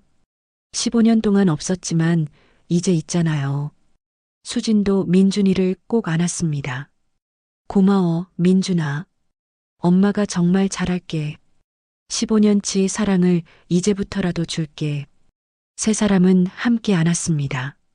할머니, 엄마, 민준이. 15년 만에 처음으로 한자리에 모인 가족이었습니다. 완벽하지 않았습니다. 상처도 많았고 아픈 기억도 많았습니다. 하지만 이제는 함께였습니다. 그것만으로도 충분했습니다. 그날 저녁 세 사람은 함께 저녁을 먹었습니다. 할머니가 만든 된장찌개와 김치, 수진이 사온 치킨, 민준이가 좋아하는 과일까지. 소박한 식탁이었지만 웃음이 끊이지 않았습니다. 어머님, 이 된장찌개 정말 맛있어요. 예전에 먹던 그 맛이에요. 그래, 내가 좋아하던 거 기억나서 끓였어. 민준아, 엄마가 사온 치킨 맛있니? 네, 맛있어요. 근데 할머니 된장찌개가 더 맛있어요. 이 녀석 벌써부터 할머니 편 드네. 세 사람은 웃었습니다. 오랜만에 느끼는 행복이었습니다. 식사를 마치고 설거지를 할 때 수진이 할머니를 도왔습니다. 어머님, 제가 할게요. 괜찮아. 내가 할 수 있어. 같이 해요. 두 사람은 나란히 서서 설거지를 했습니다. 예전에도 이렇게 함께 설거지를 했었습니다. 그때는 어색하고 불편했지만 지금은 달랐습니다. 포근하고 따뜻했습니다. 할머니가 조심스럽게 물었습니다. 수진아, 민준이가 너한테 서운한 게 아직 많을 거야. 천천히 풀어가. 알아요, 어머님. 조급해하지 않을게요. 민준이가 받아들일 때까지 기다릴게요. 그리고 나한테도 말해. 민준이 어릴 때 어떻게 키웠는지, 뭘 좋아하는지, 뭘 싫어하는지. 내가 알아야 할 것들이 많아. 네, 어머님. 다 배울게요. 늦었지만 이제라도 제대로 된 엄마가 되고 싶어요. 할머니가 수진의 손을 잡았습니다. 고마워. 민준이를 사랑해줘서. 제가 더 고마워요. 제 아들을 지켜주셔서. 두 사람은 눈물을 글썽이며 미소 지었습니다. 거실에서 민준이가 두 사람을 바라보며 생각했습니다. 이제 시작이구나. 완벽하지 않을 거야. 앞으로도 힘든 일이 많을 거야. 근데 괜찮아. 우리 셋이 함께니까. 할머니도 엄마도 나도 모두 상처받았지만 이제는 함께 치유해 갈 수 있으니까. 그날 이후로 석 달이 흘렀습니다.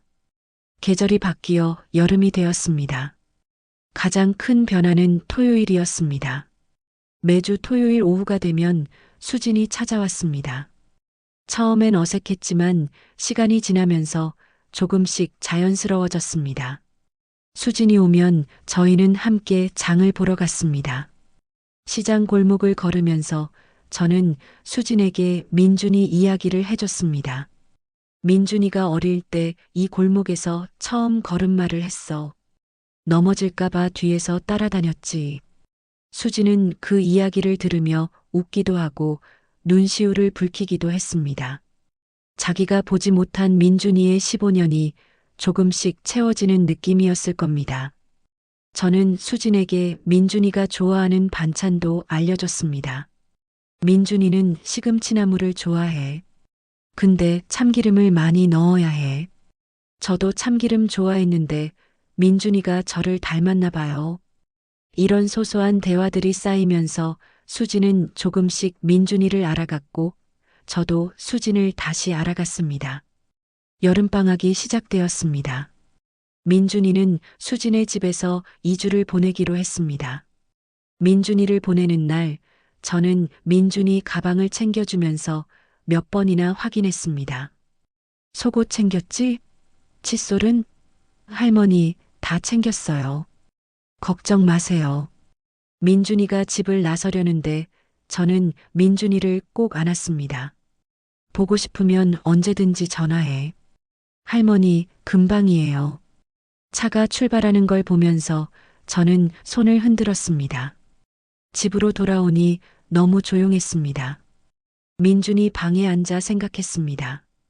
언젠가는 민준이가 완전히 떠날 날이 오겠죠. 하지만 괜찮습니다. 민준이가 행복하다면요. 그리고 이제는 수진이도 있으니까요.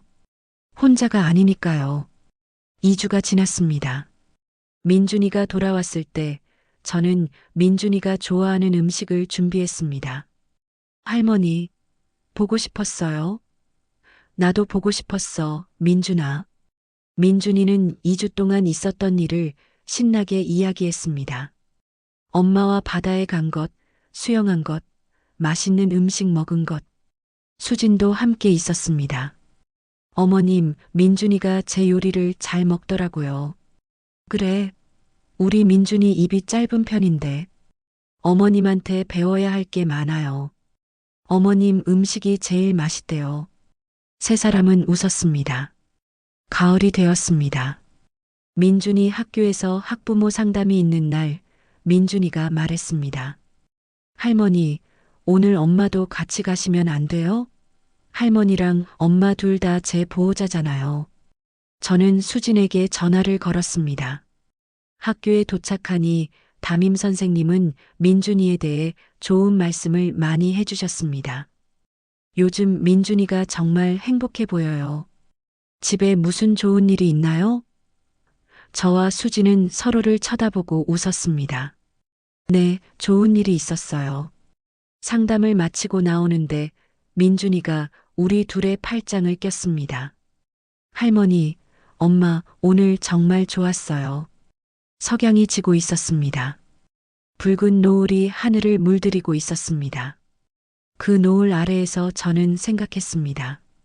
우리 가족은 완벽하지 않습니다. 상처도 많고 아픈 기억도 많습니다. 하지만 그럼에도 불구하고 우리는 가족입니다. 서로를 사랑하고 서로를 이해하려 노력하고 함께 나아가는 가족입니다. 그날 저녁 세 사람은 할머니 집 마당에 앉아 있었습니다. 여름에 심었던 상추로 상추쌈을 해 먹었습니다. 할머니, 이 상추 정말 맛있어요. 그럼 할머니가 직접 키운 거니까? 민준이가 물었습니다. 할머니, 엄마, 우리 내년 여름에는 여행 가요. 셋이 함께요. 바다로요. 저는 웃었습니다. 그래, 가자. 할머니도 바다 구경 한번 해보고 싶었어. 수진도 웃었습니다. 좋아요. 우리 셋이 함께 가요. 진짜요? 약속이에요. 세 사람은 약속했습니다. 내년 여름 바다에 함께 가기로. 밤하늘에 별이 떠올랐습니다. 민준이가 말했습니다. 저는 우리 가족이 오래오래 행복했으면 좋겠어요. 저는 민준이의 머리를 쓰다듬었습니다. 그래, 그렇게 될 거야. 우리 함께니까. 수진도 민준이의 손을 잡았습니다. 엄마도 그 소원같이 빌게. 세 사람은 별을 보며 소원을 빌었습니다. 저는 알고 있습니다. 앞으로도 힘든 일이 있을 거라는 것을요. 하지만 그래도 괜찮습니다. 우리에게는 15년의 아픔을 극복한 힘이 있으니까요. 이제는 시작입니다. 진짜 우리 가족의 시작입니다. 완벽하지 않지만 그래서 더 아름다운 우리만의 가족 이야기 말이죠. 이 이야기를 끝까지 들어주셔서 정말 감사합니다. 할머니와 수진 그리고 민준이의 이야기는 우리 모두의 이야기일지도 모릅니다. 상처받고 상처를 주고 그 속에서 힘들게 살아가지만 중요한 건 포기하지 않는 것, 서로를 이해하려고 노력하는 것이 아닐까요? 혹시 여러분 가족 중에서도 오래된 갈등이나 오해가 있으신가요? 이 이야기가 작은 용기가 되었으면 좋겠습니다. 댓글로 여러분의 생각을 들려주세요. 여러분에게 가족이란 어떤 의미인가요? 이 영상이 도움이 되셨다면 좋아요와 구독 부탁드립니다. 사랑하는 가족들과 따뜻한 시간 보내시길 바랍니다. 다음 이야기에서 또 만나요. 안녕히 계세요.